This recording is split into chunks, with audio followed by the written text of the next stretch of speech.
Enggak, dia nanya itu fleksibilitas anggaran. Saya bilang saya bisa cut anggaran kalau diperlukan. Tapi sekarang keadaannya bagus, saya nggak cut lagi. Antara lain saya bilang bisa dari MBG. Antara lain ya mungkin ya. Tentu aja itu tergantung kepada putusan Bapak Presiden, petunjuk Bapak Presiden. Tapi yang clear, Bapak Presiden jelas ingin efisiensi juga. Kalau nggak ada langkah yang seperti kemarin. Kepala MBG diganti segala macam. Itu kan jelas menunjukkan komitmen Bapak Presiden untuk menjaga belanja nggak sembarangan dan untuk menjaga fiskal defisitnya di bawah 3%. Dia komit kok. Ini kalau diskusinya malah lebih ngeri. Wah, jadi di bawah 3% bagus ya? Bagus. Gimana kalau kita buat 0? Wah, masalah saya. Ya jangan dulu Pak, kita perlu stimulus ke perekonomian. Oh iya, boleh. Jadi beliau amat fleksibel dan mengerti juga kondisi fiskal. Nggak akan sembarangan. Ada pos lain yang bisa kita potong juga kalau kepepet. SNB juga, saya bisa motong ini, saya bisa motong ini kalau kepepet. Tapi saya nggak kepepet, saya masih punya uang banyak juga. Prima masih punya orang 500 triliun sekarang, 530 punya ya. 513 triliun, kaya dia.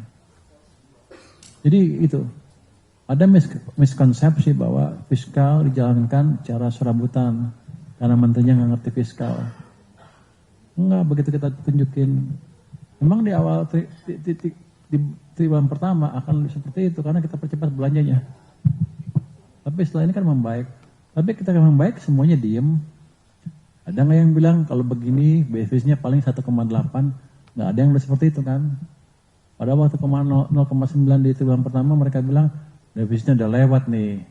Bisa 3,6 pasti jelek tuh anggarannya. Karena itu berantakan gitu, rupiahnya melemah. Ini pasti gara-gara fiskal. Padahal kan fiskalnya bagus. Anda lihat kan sekarang. Itu yang mesti disebarkan ke masyarakat dan investor bahwa kondisi fiskal baik, kondisi ekonomi bagus. Kalau ada kelemahan nanti kita perbaikin, kita kasih stimulus lagi. Dan nanti memajukan pertumbuhan ekonomi dengan cara yang lain. Saya akan ketemu industri nanti, Apindo, untuk melihat ada nggak yang kita bisa bantu di perindustrian Indonesia. Tuh. Kalau lagi Pak, kalau ini Pak sebagai pengawas dari Danantara ya Pak, Danantara kan ini juga menjadi salah satu yang disorot juga ya Pak. Menurut Bapak kritik dari mereka itu kira-kira apa sih yang bisa diperbaiki gitu sebagai pengawas mungkin melihat dari sisi pengawasannya?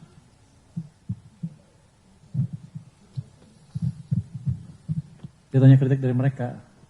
Waktu SNB kesini nggak menanyakan Danantara secara spesifik. Jadi saya nggak bisa jawab ini. Kalau dia tanya saya jawab. Dia nggak nanya waktu itu. Jadi saya nggak tahu kritik mereka yang sekarang terakhir. Cukup ya? Pak. Masih lanjut Pak? Pepeng terakhir. Ini udah pulang belum? Udah Pak. Selamat. Lo jemput istri kemarin? Nah Pak? Kemarin ke Amerika jemput istri? Iya Pak. Oh, jalan-jalan ya? Ya dikit Pak. Pak ada... gara-gara Pepen rupiah melemah, dia beli dolar tuh. Untuk ke Amerika. Pak, ada 2 pertanyaan Pak.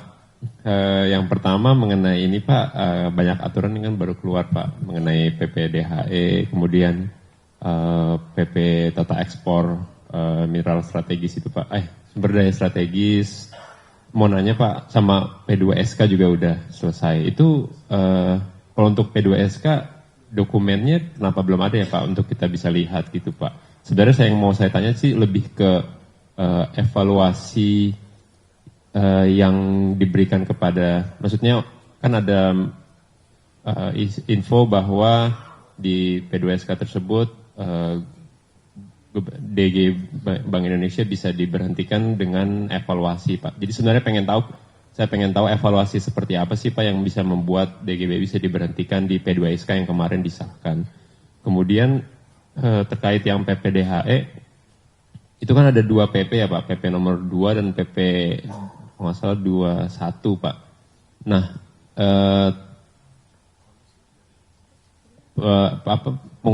dari perusahaan itu katanya belum bisa menjalankan Pak meski udah 1 Juni karena belum ada basisnya itu yang di PP nomor 2 Pak yang jadi acuan utama yang di bulan Januari.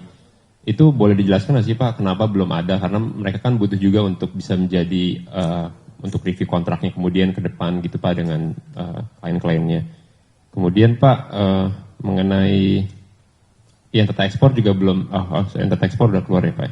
Kemudian yang terakhir Pak mungkin terkait rumor juga nih Pak, tapi boleh tahu nggak sih Pak sebenarnya posisi dari mungkin ketika diskusi dengan Pak Presiden gitu sebenarnya bagaimana sih posisi pemerintah terhadap Bank Indonesia gitu Pak? Apakah sudah dalam posisi yang ini adalah kerjasama yang sudah cukup positif gitu atau ada masih halangan gitu Pak atau masih ada hal yang dengan pemerintah ini belum cocok gitu Pak dalam mungkin di posisi terakhir karena rupiah makin melemah.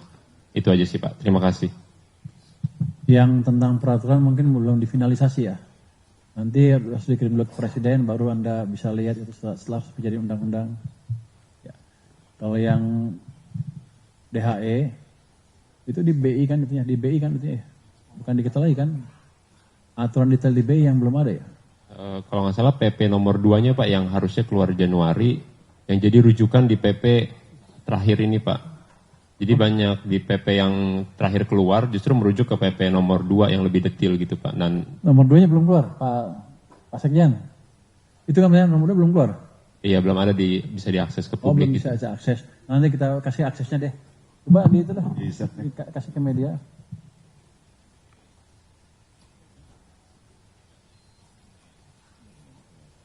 Oke, nanti akan dipercepat supaya Anda bisa akses ya. Kita lapor ke Seknek. Untuk BI, OJK, dan pemerintah, ya kita sudah kompak. Sekarang berkolaborasi menjaga perekonomian bareng-bareng. Tentunya dengan koridor masing-masing kewenangan. Jadi kita berkomunikasi terus BI, OJK, LPS, dan kita Kementerian Keuangan dan Pak Presiden. Jadi nggak ada hal yang tidak bisa didiskusikan atau tidak bisa dipecahkan selama ini. Kita selalu berkoordinasi dan semua dipecahkan dengan baik. Itu mungkin jawaban saya Pak. Cukup Pak? Masih lanjut?